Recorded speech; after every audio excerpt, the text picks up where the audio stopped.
Olá, amigos e amigas. Hoje nós temos como convidado Zé Carlos Lopes da Silva. O assunto de hoje é o assunto sobre as comunidades quilombolas de Garanhuns. Nós aqui de Garanhuns gostamos de ser a Suíça pernambucana, mas nós poderíamos ser muito bem a Luanda pernambucana com muito orgulho. Cercando aqui a nossa cidade, nós temos 6 quilombos, 6 remanescentes de quilombos. E é disso e é sobre isso que nós vamos conversar hoje. Boa noite. Boa noite. Tudo bom, Zé Carlos? Tudo bem. Zé Carlos, as pessoas escutam falar de quilombo, mas necessariamente as pessoas não sabem o que é, de fato, o quilombo, né?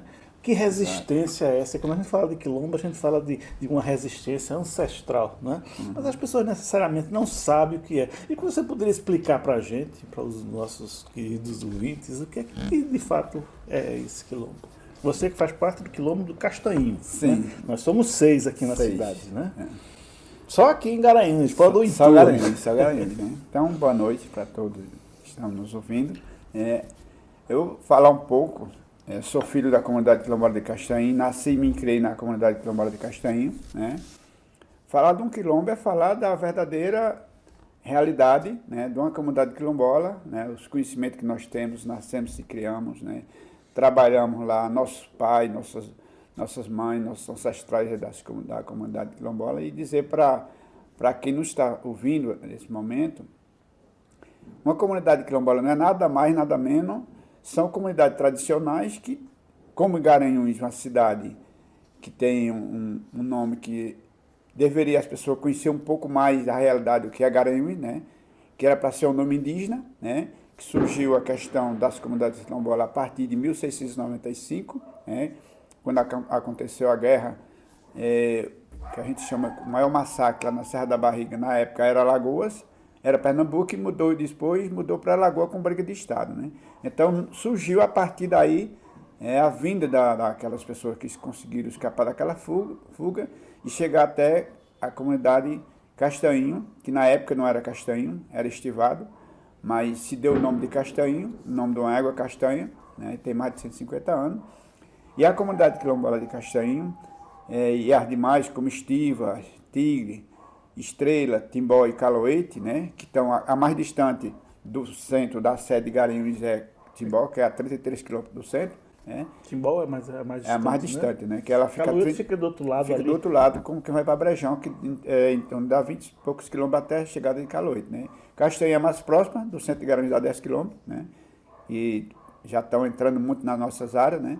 E isso deixa muito nos preocupados, porque quando a gente mora numa comunidade quilombola, a gente não queremos prejudicar ninguém, nem também queremos ser prejudicados. E é o que está acontecendo no dia a dia, né? Eu lembro muito que meus pais falavam que Garanhuns, na época, quando as primeiras casas de Garanhuns eram 25 casas de palha de coco ou 26 casas de palha de coco, ali onde é a beleza de Garanhuns, que é a Avenida Santo Antônio, né? Tem Ferreira Costa, o centro de Garanhuns, prefeitura e tal. E a gente, dessa época, vai entendendo um pouco como é que se dá a questão da comunidade quilombola, né? E a comunidade quilombola de Castanhinho, as pessoas perguntam, a comunidade é reconhecida, resolveu os problemas. Não resolveu os problemas. Primeiro, a comunidade se auto-reconhece, mas, na verdade, o governo tem que fazer um estudo para saber, na realidade, se aquela comunidade ela tem a origem de comunidade quilombola, né? Mas é um trabalho que é muito minucioso. Vem os técnicos, vem o antropólogo, historiador, né? E a partir daí é feito esse estudo, mas a comunidade também tem sua ciência do que tem que ser cobrado, porque, além de ser reconhecida pelos próprios governos, que é o governo federal, tem a responsabilidade do Estado e do município, né? Não só é a questão do federal, mas o bolo maior está com o federal, porque é a partir daí que os técnicos vão fazer esse estudo na comunidade, depois tem uma grande demanda, que é discutir um pouco a questão da melhoria das políticas públicas para as comunidades, e uma das políticas públicas que para nós é a peça fundamental é trabalhar a questão dos territórios, né? Isso. Mas antes da gente chegar aí, né? Porque a gente começa a ouvir falar de remanescente dos quilombos, do remanescente quilombola, há relativamente pouco tempo, né? Então, essa determinação de área, não, essa aqui é uma área quilombola, isso é uma coisa que relativamente da década de 80 para cá, né? Não que não existisse, e é disso que era interessante a gente falar. Essa região esteve aí, essas pessoas que foram marginalizadas nesse processo de crescimento das cidades, né, e que formaram comunidades, no caso do Castanhinho, no caso do nosso quilombo, comunidades que foram fugidas daquele massacre da Serra da Barriga, né? Então, o massacre da Serra da Barriga foi onde morreu, né? Onde morreu Zumbi, né? O líder da comunidade do Serra da Barriga, União dos Palmares. União dos Palmares, mas como era o nome que se chamava? Era Lá o local é Serra da Barriga, União dos Palmares, né? União dos Palmares. Mas né? o quilombo se chamava Quilombo dos Palmares. Quilombo dos Palmares. É dessa diáspora do Quilombo dos Palmares que essas pessoas foram. Eles não foram descobertos assim, não, a partir dos anos 80. Essas comunidades sempre existiram, mas existia uma verdadeira cegueira pública para a nossa história e para a história dessas pessoas que estavam lá. Então, o reconhecimento da existência de uma coisa que está lá desde o século XVII, né, 1700 e pouco. Então, o reconhecimento disso é um reconhecimento de uma coisa, de um estilo de vida, de uma área ocupada, de uma maneira de viver. Né? Então, não é uma coisa que foi descoberta agora. Exato, né? exato. É um processo de reconhecimento histórico Exato. de uma situação que vive. Né? E o Castanhinho é um desses exemplos. Desses 6 quilômetros que Garanhuns tem, o Castanhinho é o único que é não só reconhecido, como demarcado, não é isso? Sim, sim. Essa demarcação de Castanhinho, ela se deu a partir de todas essas questões, né? Porque sabemos que se nós estivéssemos, né, em Pernambuco, né, temos mais de 200 comunidades quilombolas, né? Em toda a parte do estado de Pernambuco, na zona da Mata Sul, zona da Mata Norte, Sertão Central, no Agreste Meridional, Setentrional, toda a área tem comunidade quilombola. Bom Conselho, aqui pertinho da gente, 50 quilômetros daqui, tem 10 comunidades quilombolas. 10, né? E aí a gente chega no Bom Conselho, quem não conhece acha que não tem nada, né? E Garanhuns, essa questão da comunidade quilombola de Castanhinho, de Garanhuns, aconteceu, né? Todas essas discussões por Garanhuns, e as pessoas não conhecem, né? Para chegar a esse patamar de comunidade quilombola no estado de Pernambuco, o primeiro encontro estadual foi em 98, aqui em Garanhuns, já com muitas perseguições, muitas problemáticas, muitas ameaças com a comunidade. Porque as pessoas acham assim, ameaçou uma liderança, não ameaçou a comunidade. Quando ameaça a liderança, a comunidade toda já está ameaçada. Por quê? A liderança está fazendo um papel de um professor numa sala de aula para discutir as questões temáticas. Então, o papel da liderança é discutir as questões, as ações que tem em torno da comunidade para o benefício daquela população, né? Então, imagine, quando a liderança é ameaçada, vai amedrontar toda a comunidade que vai desistir de luta e tal. Então, eu acho que o básico é começar pela questão de uma liderança, porque se não existir liderança, não existe uma organização na nossa comunidade. E existe uma preocupação mesmo na comunidade em criar essas lideranças, né, e reconhecer a história, e contar a sua história. Né? Eu me lembro quando eu era criança não, já era um garoto, tinha uns 14, 15 anos, e eu fui participar de uma festa lá no Castanhinho, de uma festa da Casa de Farinha, e um coco que tinha na Casa de Farinha. Foi uma festa que eu nunca me esqueci, rapaz. Uma coisa muito bonita. Infelizmente não tem mais, né? Nunca mais eu vi essa. A gente está fazendo um pouquinho, não só daquela época a gente perdeu muito, né? Mas a gente fazia o seguinte, essa questão da festa da Casa de Farinha, a gente estava trabalhando na Casa de Farinha e dentro de questão de segunda a gente parava a farinhada e ia dançar o coco, né? E ali todo mundo ia sambar, todo mundo ia se divertir, tinha cachaça, todo mundo ficava à vontade. Isso aí a gente ainda estamos trabalhando hoje diferente. Hoje nós estamos fazendo roda de conversa para contar um pouco dessas histórias, né, para as pessoas, e principalmente a juventude, né, não se dedicar só estar com o celular na mão, que eu acho que é bom esquecer é bom que se use o celular. Em todo grupo, né? Mas a história ela chama muito mais atenção. Por quê? Eu fui criado desde pequenino na comunidade de São Paulo de Castanho. Quando meus pais e os colegas dele estavam contando um pouco da história, eu fazia questão de ficar do lado, ouvindo, né, para pegar um pouco todo o meado da história, né? Hoje eu sou um dos contadores de história da comunidade quilombola de Castanho e eu não sinto vergonha de contar um pouco da história da minha comunidade, dizer quem sou eu, que sou Zé Carlos, sou representante daquela comunidade, sou quilombola, não me nego não de dizer isso nunca. E aí, para mim, é uma coisa boa, porque eu já fiz essa roda de conversa em vários lugares do estado e fora do estado, né? E para nós é bom porque a gente leva a nossa história para as comunidades em outra localidade. E a gente tem que despertar para a comunidade quilombola, que às vezes está ela está tão sendo prejudicada que ela fica assim com medo de dizer ou com vergonha de dizer que é uma quilombola, né? E quando a gente chega lá que conta um pouco a nossa história, aí ele faz questão de conhecer um pouco mais, vir fazer a visita na comunidade, a gente fazer essa roda de conversa. E para nós é importante porque a gente vai despertar, né? E contar um pouco a história do nosso povo, que muita gente fez com que eles esquecessem, né? Quando ameaça, quando diz isso não existe, quando fala, essas comunidades invadiram, nós não invadimos nada, alguém invadiu nosso espaço, né? Qual é o espaço que está demarcado do Castanho? Nós temos uma área de 190 hectares, né? Que na verdade não é só isso, na verdade não era só para ter só isso. Isso foi uma questão de urgência urgentíssima, que de 2003, 2004, a gente começou a levar muita pressão de imobiliária e a gente tivemos que apressar e acionar a justiça, tanto a justiça estadual como a justiça federal, para essas coisas avançadas. E nessa questão de demarcar essas áreas, nós já temos alguns espaços que já é nosso, né? E esse espaço que é nosso o espaço que é nosso é o espaço que mais alguém estava cobiçando, que queria invadir, né? Que eu chamo de invadir, né? Se já era nosso, alguém estava querendo nos tirar, né? Na marra, né? Para que entrasse com loteamento e a gente esquecesse um pouco essa questão. E para nós isso não é importante. O importante é a gente lutar para que esse espaço seja ampliado, né? Como é uma área muito fértil, quem é que não quer, né? Pois é, aquela região dali, dos quilombos, todos eles, né? Menos ali do Caluíto, que está um pouquinho fora daquele espaço, né?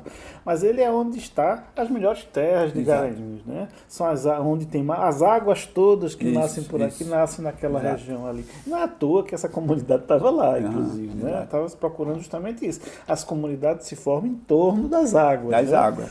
Pois é. Mas assim, a gente estava pensando aqui, não é só um lugar de morar, não é? Assim, porque existe uma economia, né? Tradicionalmente aqui em Garanhuns a gente compra a farinha que vem do castanhinho, a mandioca que vem do castanhinho, a pitomba que vem do castanhinho, a produção de frutas e verduras que vem do castanhinho. E essa produção é uma produção coletiva, não é? Coletiva. Nós trabalhamos a questão de coletividade. E eu colocou uma questão muito séria aí, a questão da produção, né? Nós não queremos dizer que somos maior do que os outros, porque eu acho que eu estou querendo ultrapassar os 80. Mas nós somos aqui de Garanhuns, a comunidade quilombola de Castanho e as demais, que mais produziu os derivados da mandioca, a farinha e seu derivado da mandioca, que é a massa para fazer o bolo, o cuscuz, o pé de moleque, a farinha, né? A goma para fazer a tapioca, fazer o cuscuz, para quem não conhece, o cuscuz de goma é um ótimo cuscuz em Salvador, ele faz muito cuscuz, eu fiz para a nossa comida, é muito gostoso, né? E aí tem, além da mandioca e seus derivados, a gente trabalha a questão da produção agrícola, que é a plantação de feijão, a plantação do milho, a questão frutífera, que tem bastante manga, bastante jaca, né? Caju, goiaba, pitomba, né? E também tem a parte de hortaliça, que nós temos em torno de quase 100 famílias plantando verdura hoje na comunidade quilombola de Castanho. Imagine se essas 100 famílias estivessem morando em Garanhuns, nas periferias, o estado de miséria que era dessas pessoas, não tinham uma casa para morar, não tinham conforto, e essas pessoas que lá existem, elas querem morar num lugar que tenha um espaço com direito de ir e vir, para ter esse momento de importância para a própria comunidade. E a gente tem questionado, dizer para as pessoas o seguinte: imagine se eu moro numa comunidade quilombola e não tem espaço para mim, o meio de sobrevivência, né? Então, nós trabalhamos na comunidade quilombola de Castanho, não para o bem só da comunidade. 70% dessa produção é comercializada em Garanhuns, em mais de 7 cidades em torno de Garanhuns, né? Então, imagine que não serve para Garanhuns. E ainda tem A nossa família que está em São Paulo, em Recife, que a gente tem uma produção, não é de pequena escala, que também mandamos para São Paulo. As pessoas, mas como é que vocês mandam nosso produto para São Paulo? Olha, todo ano nós temos uma responsabilidade das pessoas que têm de São Paulo, como que está com mais facilidade agora, mandar goma, mandar a massa, mandar o feijão. Pronto, nós estamos esse ano, daqui a poucos dias, nós estamos com feijão maduro. Já estamos se preparando para mandar feijão na base para São Paulo, para as pessoas se alimentar com uma planta, um produto da comunidade de quilombola de Castanha, sem agrotóxico, uma planta sadia, que é o que nos preocupa hoje, é a questão do agrotóxico, né, que está nos prejudicando a saúde da população, não só. Né? E a produção lá todinha é orgânica, né? Orgânicas, exato. Né? Então, a gente trabalhamos isso aí para o bem-estar da gente. E aí, nós temos discutido isso dentro da escola, né? Que os meninos que estão estudando, os pais estão na roça trabalhando. Os meninos que estão estudando, as mães estão na casa de farinha também, junto com outras famílias. E essa produção é para a cidade de Garanhuns e outras cidades em torno. Então, imagine se nós não produzíssemos e para que nós queríamos terra para morar. Então, hoje, a área de terra nossa, da comunidade quilombola de Castanha, ela não atende ainda a demanda que a gente gostaria, porque nós temos em torno de 350 famílias morando numa área de 90 hectares de terra, é pouquíssimo, né? Dizer para as pessoas que 90 hectares de terra, para uma comunidade quilombola da proporção de Castanha, com 350 famílias, é como construir uma casa para cada uma pessoa e dizer, ó, tu está sem casa, tu está morando só um pedacinho aí, porque é o mínimo, a área menor do país, que é reconhecida e titulada, uma parte, é Mucama e Sergipe, é 2.150 hectares de terra, para ele dizer que estão vivendo, porque tem população de comunidade quilombola aí, que a gente conhece, que tem 12 mil pessoas. Imagine 12 mil pessoas morando numa área de 5 mil hectares de terra, não tem como viver. Né? Então, acho que eles ficam com dificuldade. Então, trazendo a questão para Castanha, se nós, da comunidade quilombola de Castanha, estivesse hoje, né, com uma área de 1.500 hectares, estava dando para a gente conseguir tentar sobreviver, porque o homem do campo, ele não vive só da questão da agricultura, ele tem que criar pequenos animais e também respeitar uma área de mata, né? Porque isso aí de grande importância que nós temos hoje, é cuidar do nosso meio ambiente, né? Respeitar nossas matas, respeitar nossos pássaros. Você tocou num assunto interessante, porque por ali também o rio Mundaú, que nasce aqui em Garanhuns, toda a bacia hidrográfica do rio Mundaú, nasce aqui em Garanhuns, tanto aqui naquela região ali, né, como também do rio Canhoto, que é do outro lado, que vai se encontrar lá em União dos Palmares para formar o rio e desembocar lá em Maceió. Mas Garanhuns só tem 8% da cidade saneada. Né? Significa isso que a maior parte das águas usadas da cidade, elas não são preparadas, né? Elas não são, como não tem saneamento, elas não são preparadas para serem jogadas. Então elas são jogadas sujas, in natura ali, e elas correm por ali. Né? Elas correm por ali, pelo meio dos quilombos. Né? Como é que vocês veem essa situação? Como é que está? Olha, a gente estamos preocupados porque Garanhuns cresceu. Eu tenho que colocar que a cidade precisa crescer, mas os problemas crescem muito mais do que a cidade. Né? E foi exatamente Garanhuns. Nós temos aqui o Pau Pombo, que é um lado, na parte de Garanhuns, que eu era com idade de 10 anos de idade, aquela água ali era uma água transparente, água natural, uma água que podia até usar, que era água para o consumo. A propósito, o Parque do Pau Pombo ali foi construído justamente para proteger as nascentes do rio Mundaú, que nascem ali do Flamengo, né, que eles chamam aquele riacho Flamengo que nasce ali. O parque que a gente chama de Pau Pombo, o Rubem Vanderlinde, foi criado por Rubem Vanderlinde e foi o primeiro local da cidade que abastecia a cidade. E aquele espaço todinho ali, aquele parque foi feito para justamente preservar aquelas nascentes, né? Houve aquelas invasões ali, aterros, e ainda hoje a gente vê aterros ali das nascentes do rio, e que acompanha aquilo ali vai dar lá no Castanho. Não só em Castanho, sai de Garanhuns, do Papombo, jogado todos, aterraram muito a nascente do Papombo ali. Eu lembro que aterraram um buraco ali que tinha uma profundidade de quase 100 metros de profundidade. Todo o lixo foi botado mais na época, desde desse tempo todinho, mais de 1 milhão de caminhão de lixo, aterrado tudo aquilo, a água ficou contaminada, aí essa água sai dali do Pau-Pombo, que é muito bonito o Pau-Pombo, né?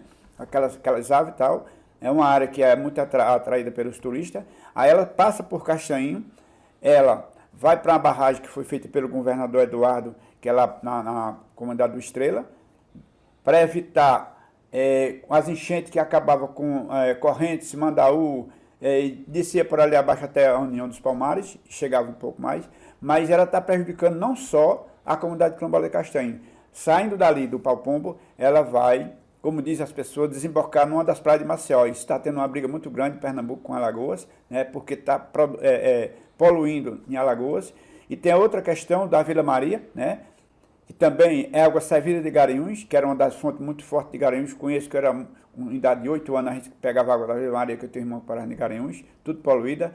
Na Vaza também pega esses mesmos, são 3 locais de Garanhuns que passam por nossos setores.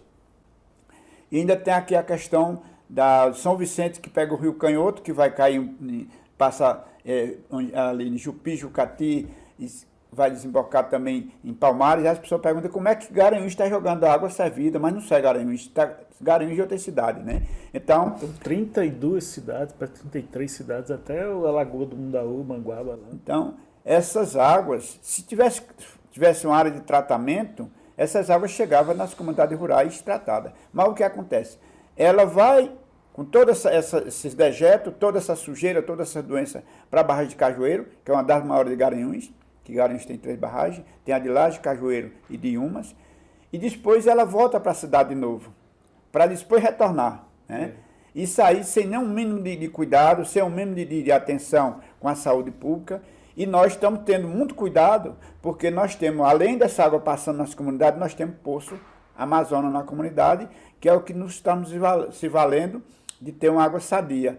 Mas temos também a questão das cisternas, que temos mais de 400 cisternas construídas na comunidade quilombola de Castanho, que aproveita as águas da chuva, né, que é água limpa, para a gente ter mais um pouquinho de saúde com a água.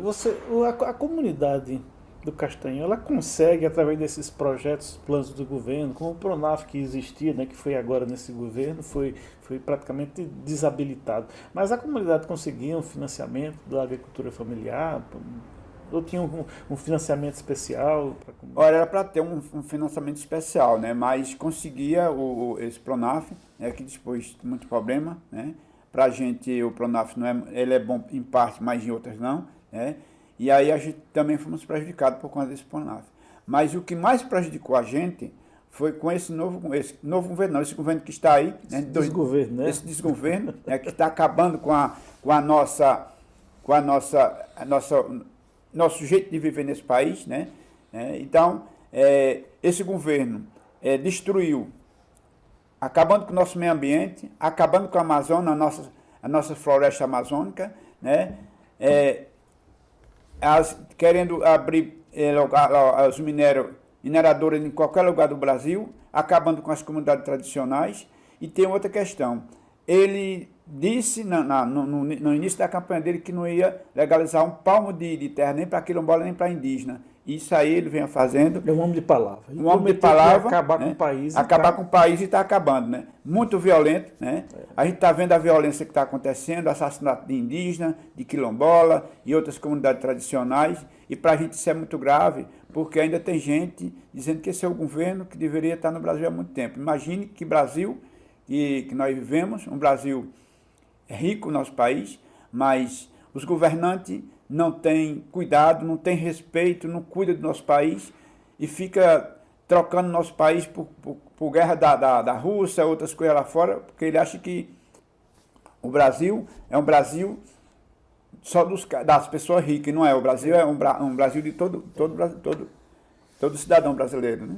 É verdade. E quando a gente fala de meio ambiente, né, a gente pensa logo na Amazônia, pensa no Ártico, no Polo, mas o meio ambiente começa aqui, né? Começa aqui na nossa cidade, começa ali nas nascentes do Mundaú, começa a nascente do Rio Canhoto, né? A gente está com um problema agora também, que nessas nascentes do Canhoto está se construindo ali uma comunidade, né? O Viana e Moura, como se chama, e ela despeja o seu lixo lixo in natura, suas águas servidas in natura, naqueles riachos ali que vão desembocar lá no Rio Canhoto também.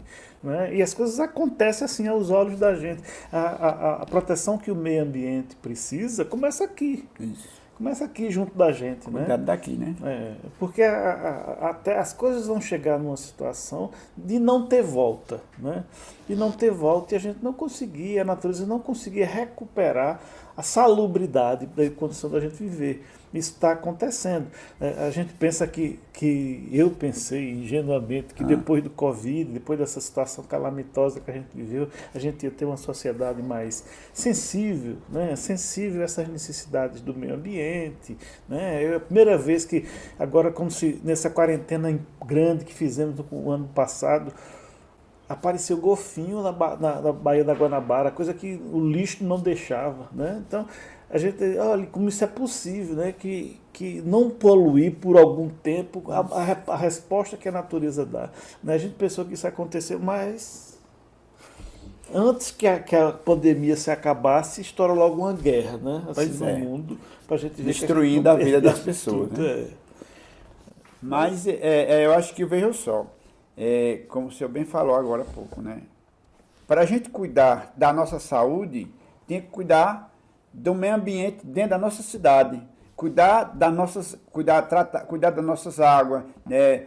Em vez de poluir, despoluir mais, mas está sendo muito poluído. E o que preocupa essa questão é que Garanhuns, no interior de Pernambuco, é a primeira cidade do interior de Pernambuco que tem mais construção irregular e loteamento irregular. E aí alguém está achando que isso não é irregular, está querendo fazer uma briga em Garanhuns para crescer mais 3 quilômetros em torno de Garanhuns. Aí eu pergunto, peraí, como é que Garanhuns já está tendo vários problemas, quer criar outros vários, né, para multiplicar a questão do prejuízo para a nossa cidade. Né?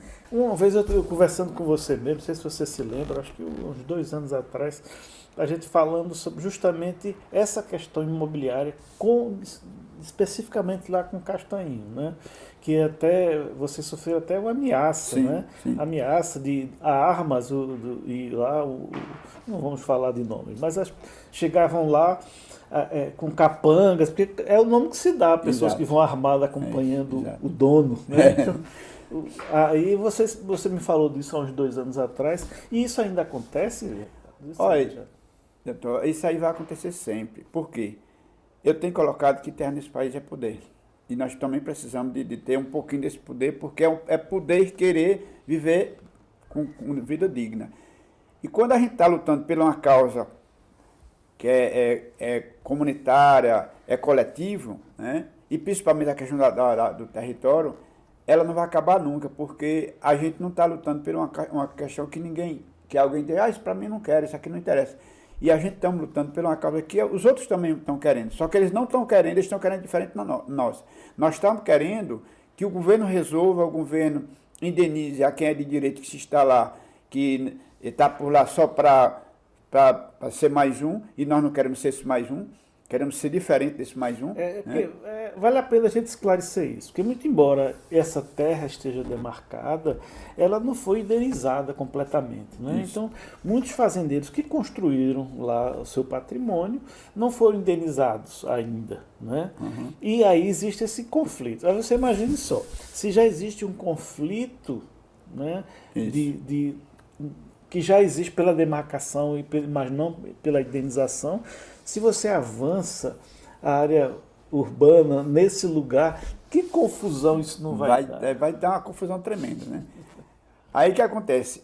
Aqueles que foram indenizados, né, aí eles não queriam aquele valor. Até porque hoje eles estão vendo um hectare de terra em Garanhuns como um metro quadrado no Rio de Janeiro, ou em São Paulo, ou em qualquer outro lugar. Quero vender lá em São Paulo, já passou para mais de 30 mil reais um metro quadrado.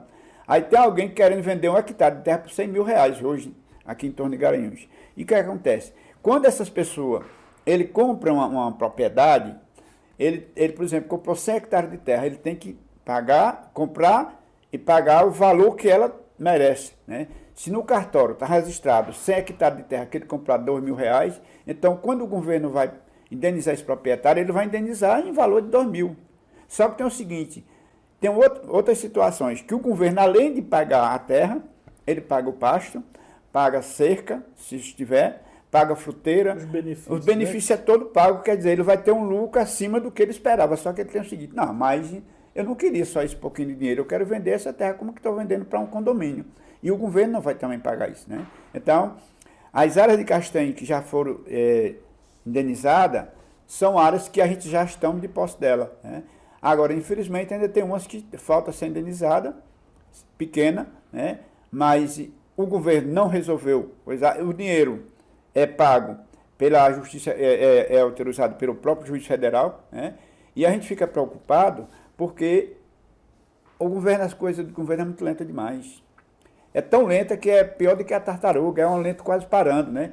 E a gente fica preocupado porque quem está do lado, que está observando isso, ele vai dizer, ó, esse pessoal aí pegaram esses terras aí, o governo não pagou, então para mim não vai interessar negociar mais com o governo. Só que tem o seguinte, nós também pressionamos o governo para ele resolver essa questão, porque quando o governo resolve essa situação, para nós isso é bom, né? É bom para nós, mais do que do próprio proprietário, porque às vezes o proprietário está naquela área ali, tem que também saber se está registrado em cartório, porque às vezes é uma área que não tem registro em cartório, recibo não é documento, né? Ele tem que ser comprovada, o governo paga em cima do valor que ela é registrada em cartório.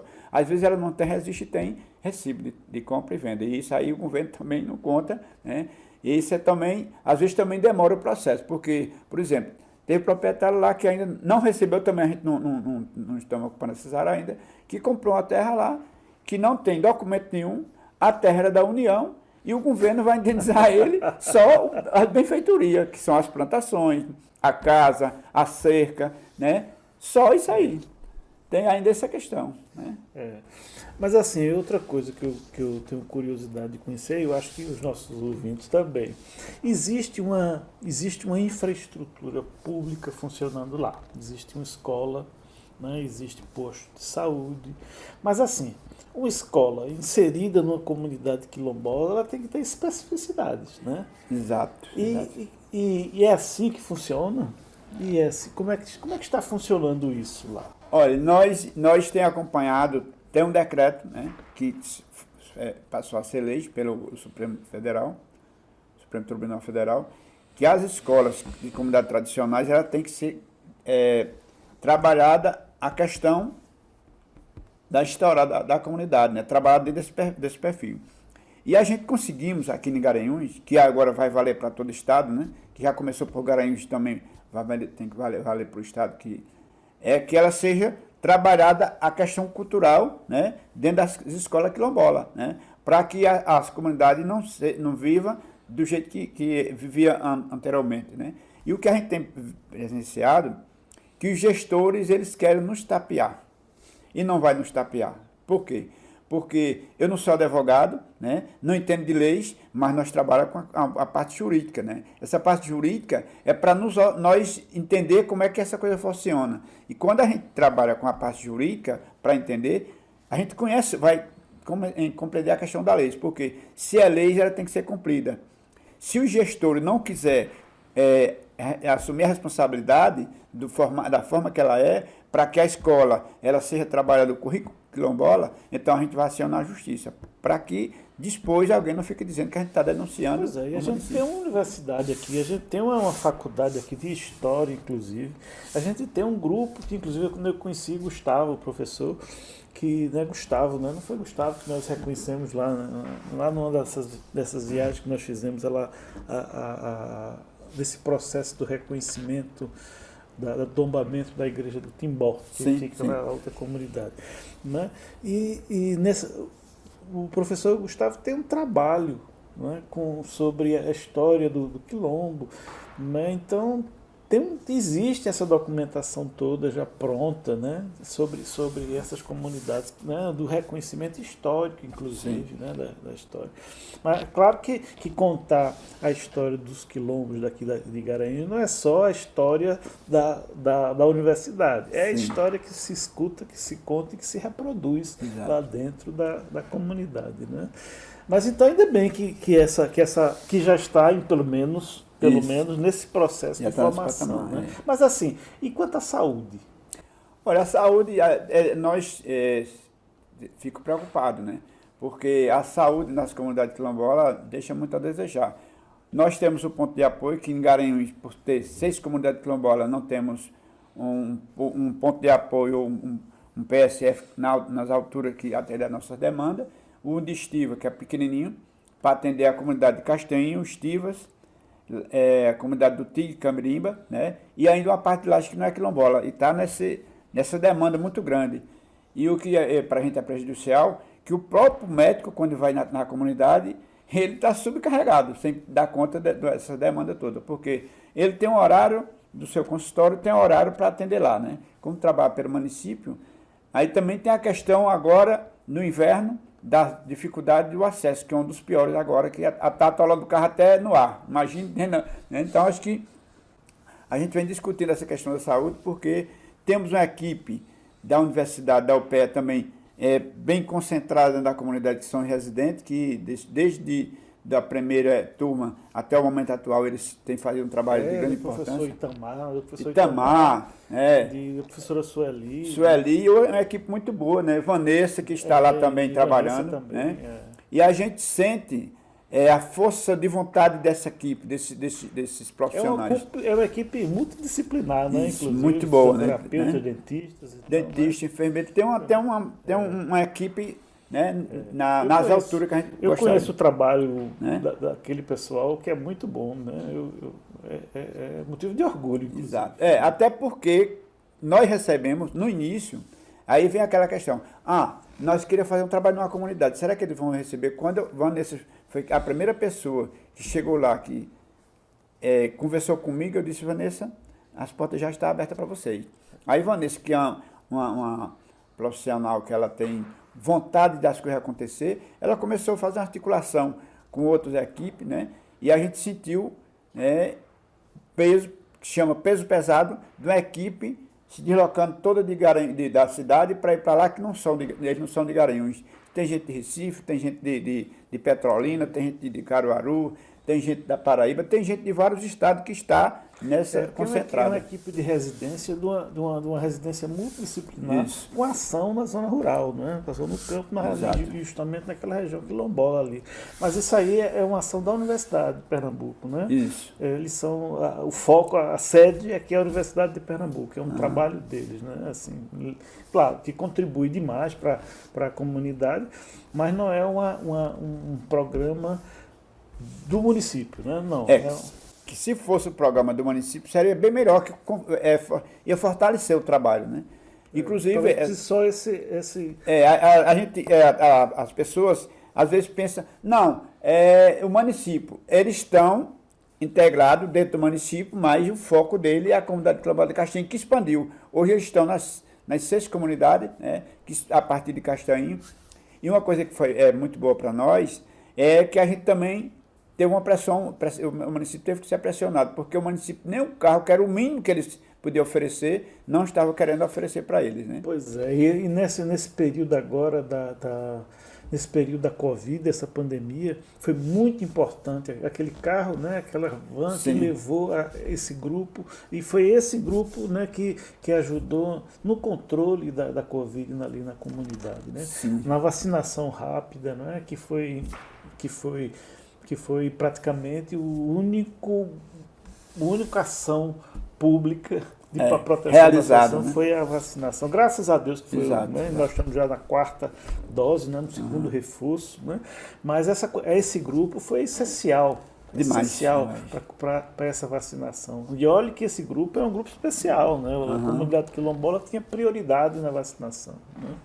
E foi de grande importância, porque quando eles chegaram, né, para fazer esse trabalho, nós nunca esperamos, eu acho que nós não tínhamos nem noção que ia acontecer essa pandemia, né? E quando essa pandemia aconteceu, nós também tivemos que eu chamo de apoio da própria UPE, que foi uma equipe, não foi exatamente o governo, mas foi uma equipe da UPE que designou uma turma para levar material para fazer a máscara, né? E teve uma outra questão que a gente também teve que contribuir. Ela disse, olha, nós temos uma equipe de voluntários na universidade que está doando o material, Pois é, o a gente tem tecido. muito o que contar, né? A diretora, a E a- professora Rosângela Exato, Falcão, também, Rosângela, né? foi fundamental nessa O álcool, situação. que elas conseguiram uma parceria de levar, enquanto nós não tínhamos álcool, tinha que comprar e caro, ela fez um trabalho aí aqui em Garanhuns, na região, e levou de uma só vez mais de 100 litros de álcool que a gente não esperava nunca chegar, né? Pois é. E aí a gente sentiu o peso pesado dessa equipe e tem abraçado muito o trabalho dela, tem agradecido primeiramente Deus e segundo elas que tem se empenhado muito bom, e a gente tem dizido para elas, enquanto vocês estão aqui, o município também tem que estar presente. E o que a gente tem sentido, o município sempre está ausente. E quando ele está ausente, deixa a desejar, né? Mas uma das questões que foi de grande importância, que o postinho lá fechava de meio-dia e meio. Com a equipe chegando, a gente fazia uma discussão lá e começou a fechar às 4 da tarde. Isso para Garanhuns foi um rebuliço muito grande, né?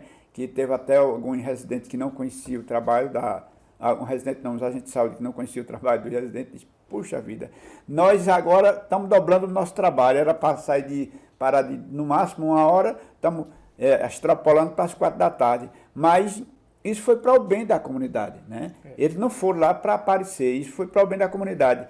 E sentimos que a correia foi tão boa que está servindo de exemplo para outro lugar aqui no Nordeste, né? Então, não foi por acaso. Então, imagine se o município tivesse o desempenho que esse residente, que a universidade, né, com as suas dificuldades, com o enfrentamento que tem enfrentado, né, da política brasileira de saúde para chegar até a comunidade quilombola de Castanho, a gente sabe o que sentimos na nossa pele, né? Essa ação da universidade, em parceria com a prefeitura, nesse caso a prefeitura entrou com o transporte. Né? Isso foi uma das coisas que funcionou nesse controle da pandemia. Eu sei porque eu participei diretamente dessa construção desse grupo, e esse grupo da zona rural funcionou. Não funcionou bem aqui na zona urbana, mas na zona rural funcionou graças a essa equipe. Né? E aí a gente abraçou essa causa porque uma das questões que foi perguntada a gente, vocês topam? A gente disse, se vocês tivessem trazido mais tempo, a gente já tinha topado, né? O projeto era Covid-0 na comunidade. Exato. Né? E conseguiu vacinar mais cedo, conseguiu tratar mais cedo, diagnosticar mais cedo, né? Naquele momento que ainda não mesmo com a demorada do governo federal, né? Principalmente por conta da demora do governo. Exato, poderia ter avançado mais. E uma das questões que para nós foi de grande importância, que quando o primeiro momento que a gente foi comunicado para essa vacina aí para a comunidade, nós também, liderança, participamos das reuniões aqui em Garanhuns. Eu fiquei um pouco aborrecido, porque é muita promessa e as ações são poucas, né? Mas depois a gente conseguiu acionar e tivemos uma questão que foi de grande importância, uma live com o promotor, e o promotor veio me perguntar, né? Que foi um dos momentos que também as coisas também avançou, porque não ia chegar, que Garanhuns estava segurando, não sei o porquê, e o promotor perguntou, como é que está a saúde, essa questão da pandemia aí, como é que está? Eu disse, doutor, está devagar. Ele disse, você já teve alguma ação de vacina? Nenhuma. Ele disse, por quê? Eu disse, a falta não é só o Estado, né? O município também precisa agir. Aí ele disse, então, agora a gente vai apertar para que a coisa aconteça. Foi assim, como dizia Chico Anísio, foi VaptVup, depois dessa conversa com o promotor, porque teve essa live e não se falava nessa questão, e eu não cheguei por acaso, mas cheguei na hora certa, e quando eu cheguei, o promotor queria também que eu falasse um pouco. Quando eu entrei com esse assunto que ele me passou, a gente já levantou esses pontos, e foi de grande importância, porque graças a Deus, com muita problemática na cidade, em outra cidade, a comunidade quilombola de Castanho não teve nenhum caso grave, né? Então, começou a vacinar primeiro pessoas de 84 a 85, aí eu fiquei preocupado, e os outros, né? Como é que vai ficar? A gente não está contra a vacina. E aí, a partir daí, começou a vacinar por etapa, né? A partir de 30, e foi subindo, e depois subindo, e chegou até 100, né? 100 anos, e depois voltou para de 12 a 18, e aí essa coisa foi andando, e aí a gente concluiu a terceira etapa, muito boa, né? A participação das pessoas. Quando falava dia de vacina, tal dia, as pessoas estavam lá se vacinando. E teve agora a questão da criançada, né? Que foi essa polêmica toda do governo federal, de 5 a 11 anos, e a gente conseguiu resolver toda essa questão. Agora, precisa muita força, muito desempenho, né, e a comunidade também abraçar, porque a gente viu comunidade aí que não abraçou a causa do nosso Estado e foi prejudicada, porque mesmo tendo uma força de vontade de quem vem de fora, a comunidade tem que abrir suas portas, né? E abrir os braços, né? E abraçar a causa, né? Senão não funciona. Não. A comunidade é dispersa, né? Se no dia da vacina não está todo mundo lá, como é que... Até a equipe que foi vacinar, ela não podia sair para vir almoçar em Garanhuns. Nós tivemos que bancar o almoço, né? Para que eles... Não era que eles queriam vir. Eles perguntaram, como é que a gente vai fazer?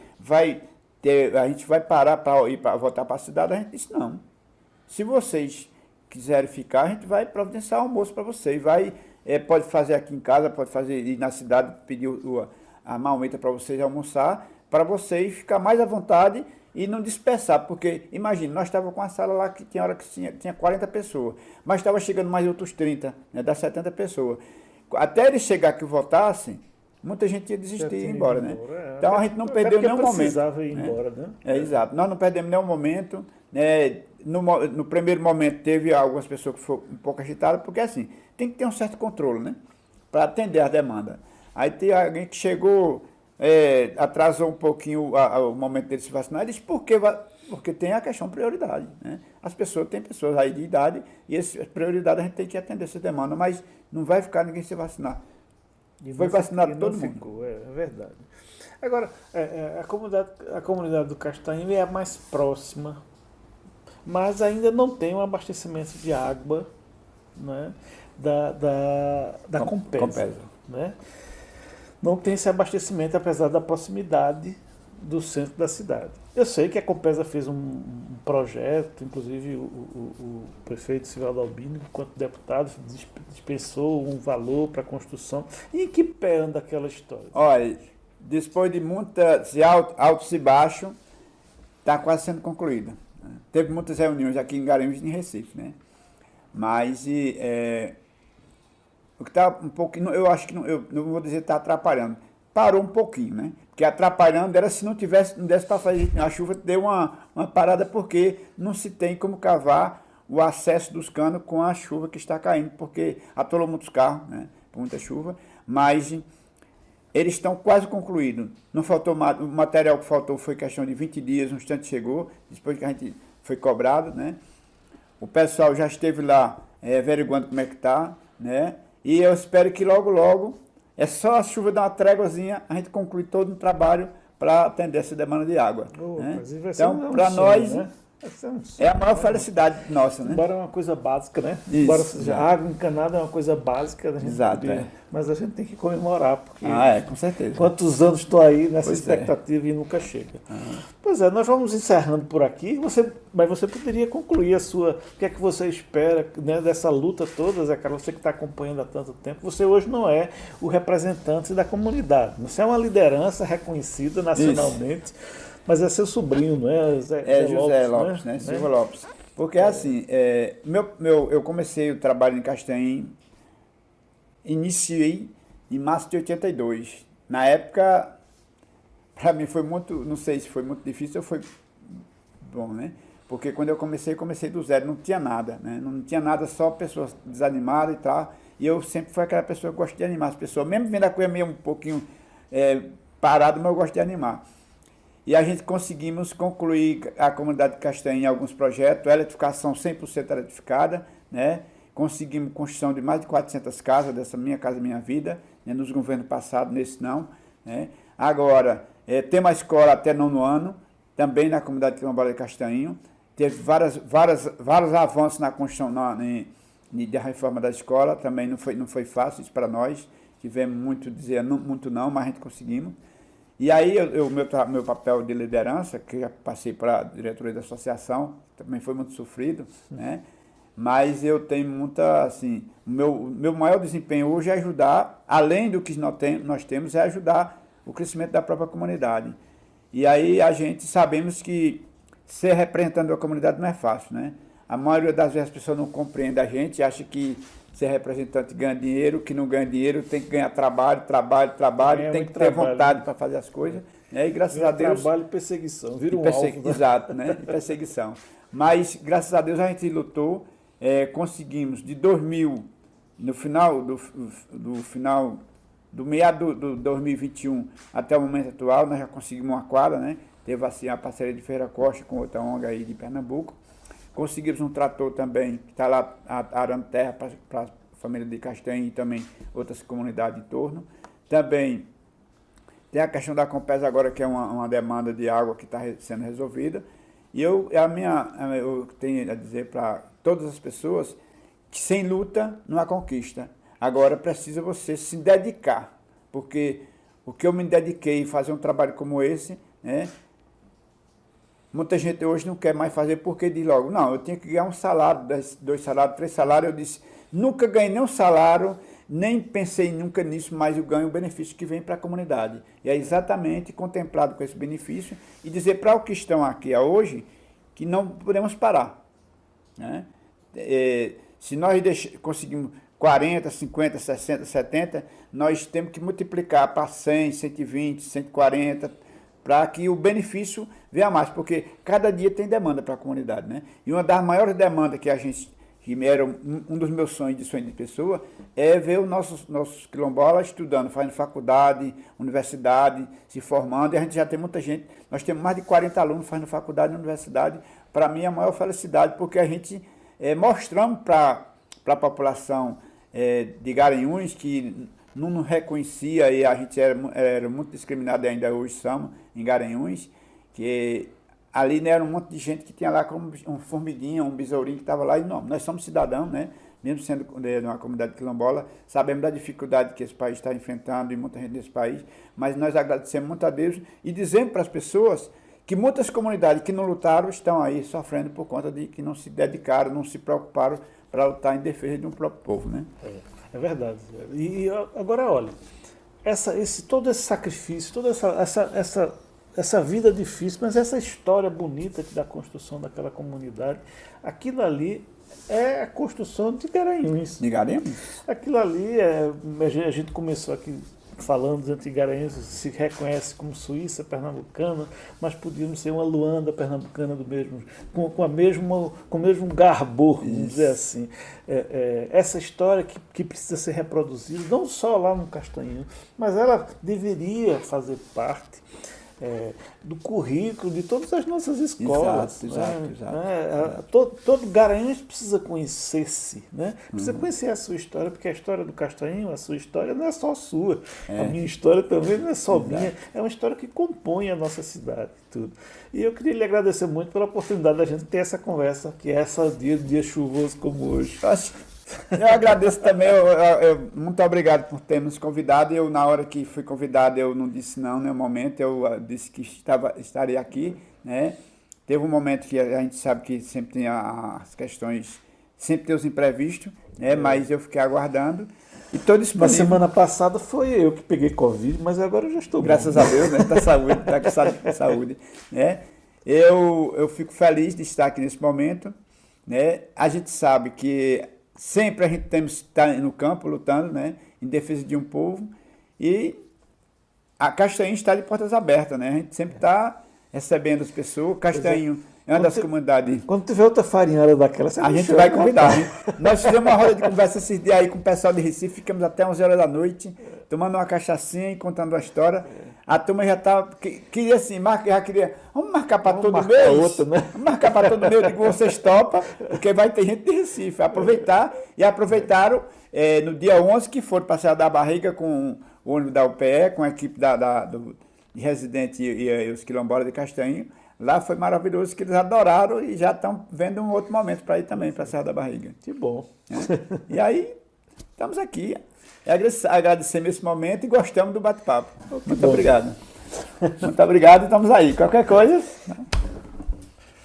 Boa noite. Boa noite para todos vocês.